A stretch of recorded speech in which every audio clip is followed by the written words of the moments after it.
Welcome to Smart Wealth with Joshua. Your daily stock analysis and catalyst talk.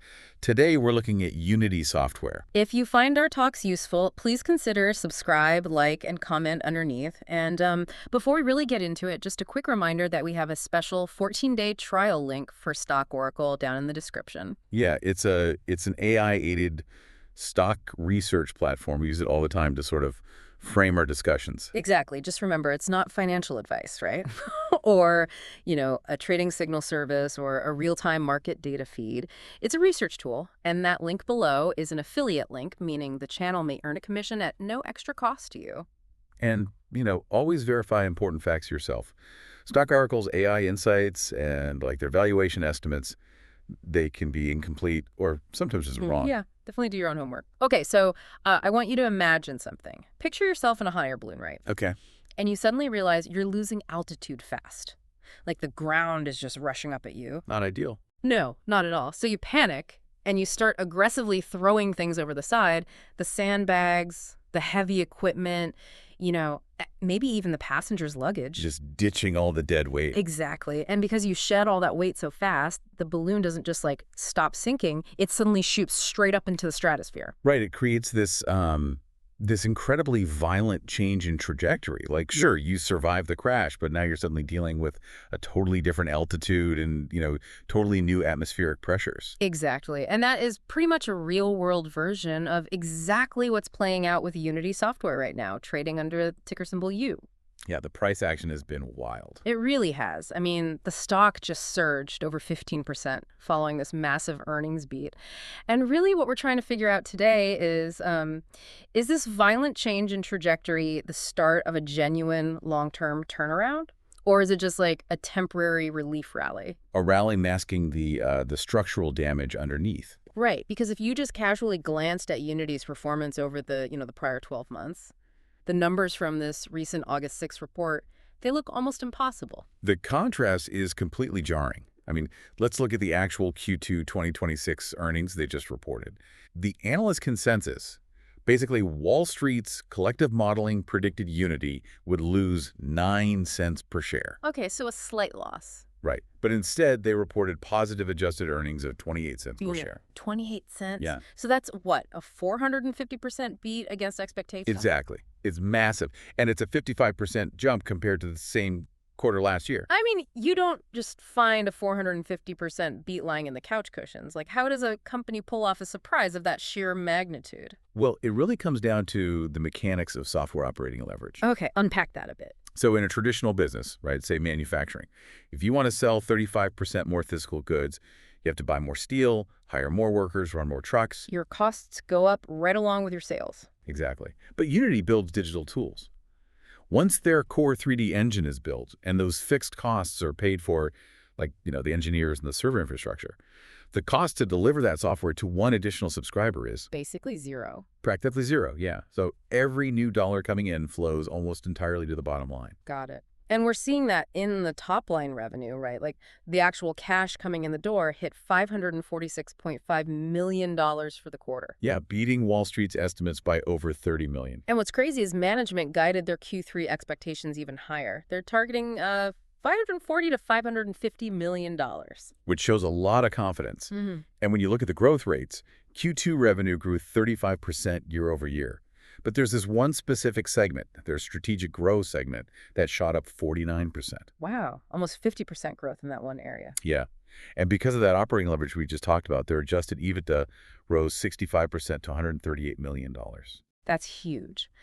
But the margin expansion is what really jumped out at me. They expanded their margins by 800 basis points, landing at 27%. Just to put that in perspective, an 800 basis point expansion means their profit margin increased by a full 8 percentage points in a single year. Which is unheard of, right? In enterprise software, absolutely. Yeah. Companies fight tooth and nail for a single percentage point of improvement.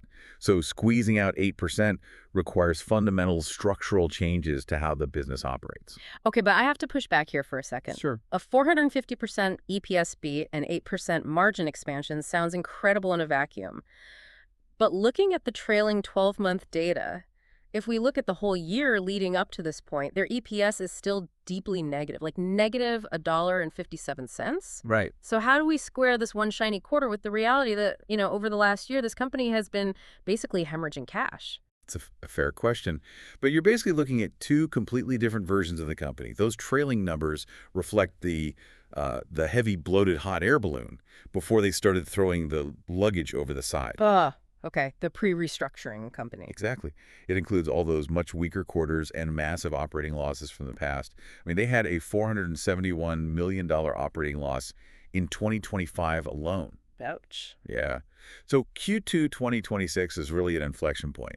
It's the moment the dead weight was finally cut loose. Which would explain why management just accelerated their target to hit GAAP profitability by the fourth quarter of 2026. And that is a huge commitment. GAAP, generally accepted accounting principles. It's the strictest standard of accounting. Right. You can't really fudge GAAP numbers. Exactly. Tech companies love their adjusted metrics because they can hide things like stock-based compensation. But promising GAAP profitability means promising real, unfudgeable profit. Okay, so let's talk about how they actually shed the weight. Because you don't just wake up with a 27% profit margin. No, you definitely don't. Looking at their balance sheet, they ended December 2025 sitting on $2.1 billion in cash, up from $1.5 billion the year before.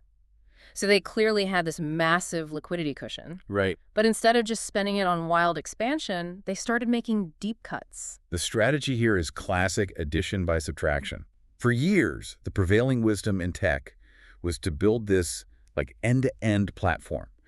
Own every single step of the user's journey. So for Unity, that meant developers build the game on their 3D engine, Right. publish it through Unity's publishing arm, and monetize it using Unity's ad networks, a totally closed ecosystem. Exactly. Keep them locked inside the walls. But the problem is that running a game engine, a publishing house, and an ad network, those are three completely different businesses. Different talent, different infrastructure. Completely.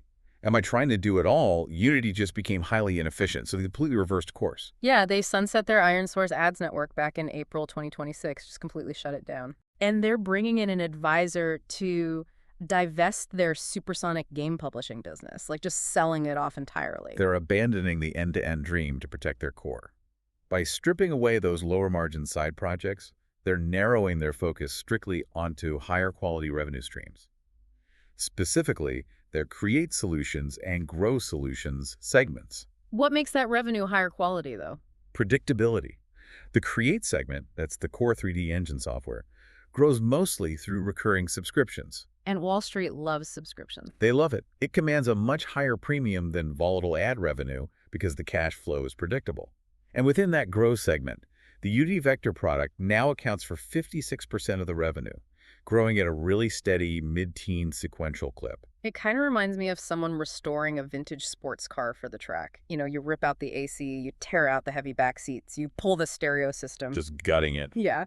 You lose the creature comforts, but the core engine pushes the chassis so much faster because there's nothing holding it back anymore. It's a great analogy. But stripping the car down comes with a downside, right? You lose the airbags. Exactly. And that's the inherent risk here. By narrowing their focus so intensely, they are concentrating all of their operational risk onto those two remaining segments. I don't have the side businesses to fall back on if things go south. Right. And they're making this concentrated bet while fighting against absolute behemoths. In the 3D engine space, they're in a bitter rivalry with Epic Games and their Unreal Engine. On the creative software side, they're battling Adobe.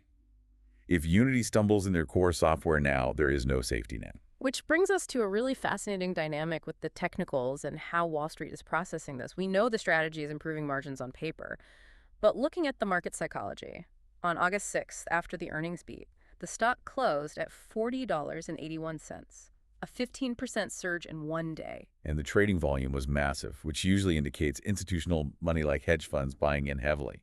It wasn't just retail day traders. But the historical context of that $41 price tag is wild. The 52-week range goes from a low of $16.78 back in February, all the way up to $52.15 last December. It's incredibly volatile. So even with this 15% victory lap, the stock is still down almost 20% year to date. That volatility is exactly why analyzing the sentiment is so crucial.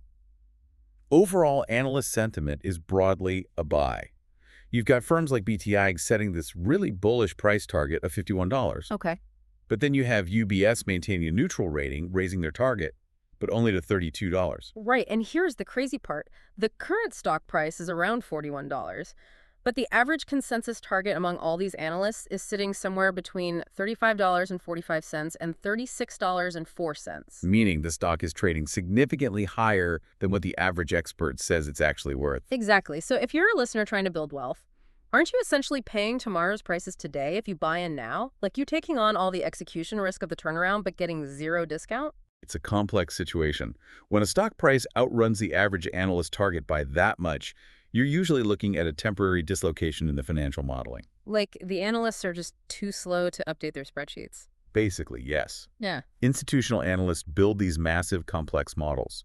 When a company drops a 450% EPS beat out of nowhere and raises guidance, it shatters their previous assumptions.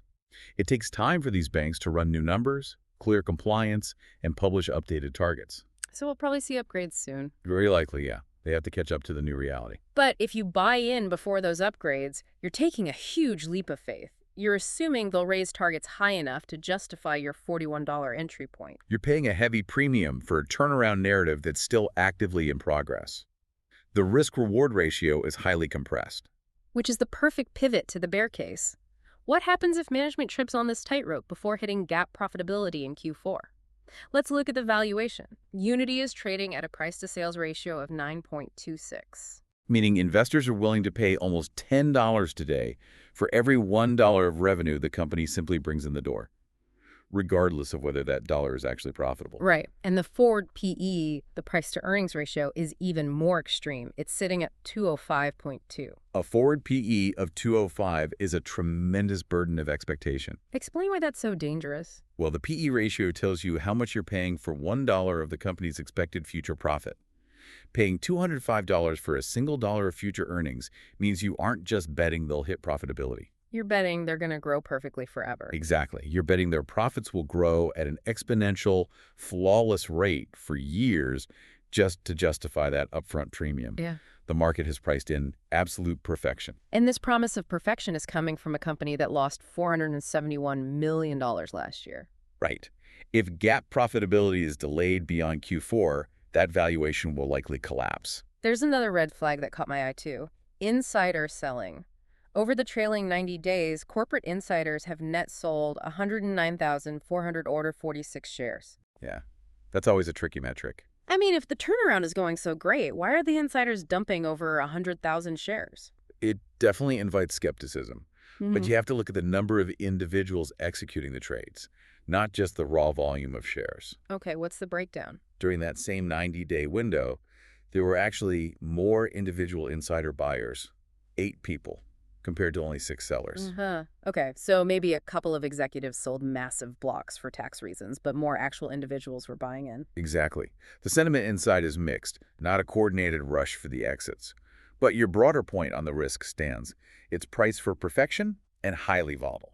The stock has a beta of 2.09. So twice as volatile as the S&P 500. More than twice, yeah. When the market drops, Unity gets dragged down violently. Meaning this upcoming Q3 earnings report in November is basically do or die if they miss their $540 to $550 million guidance. Or if those 27% margins start shrinking, the stock will violently unwind. They have nowhere to hide. So synthesizing all this, our final verdict, or bullish score, is a 7 out of 10. We're calling it cautiously bullish. The turnaround is mathematically real. The 35% revenue growth and 27% margins prove that shedding the dead weight worked. But the caution is all about that steep entry price and the concentrated risk. Right. And looking long-term, there's a bigger industry question here. Unity is becoming a leaner, smaller company. But the next decade of software is going to be dominated by massive, capital-intensive trends like generative AI and spatial computing. Stuff that requires the most advanced 3D engines in the world. Exactly. So if Unity stays this hyper-focused, smaller player, do they have the raw scale and R&D budget to fight off a privately held giant like Epic Games? Epic has infinite Fortnite money to pour into the Unreal Engine. Right, they don't care about quarterly Wall Street targets. Exactly. Will Unity's addition by subtraction leave them too small to win a long-term war of attrition? It's like taking that stripped-down vintage race car and suddenly entering it into a demolition derby against heavy tanks. At some point, you just need raw size. It's definitely something to think about before making any moves. Absolutely. Well, thank you for joining us today. If you found this breakdown helpful, please remember to subscribe, like, and comment below. And again, you can check out that special 14-day trial link for StockOracle in the description to explore these kinds of AI insights for yourself.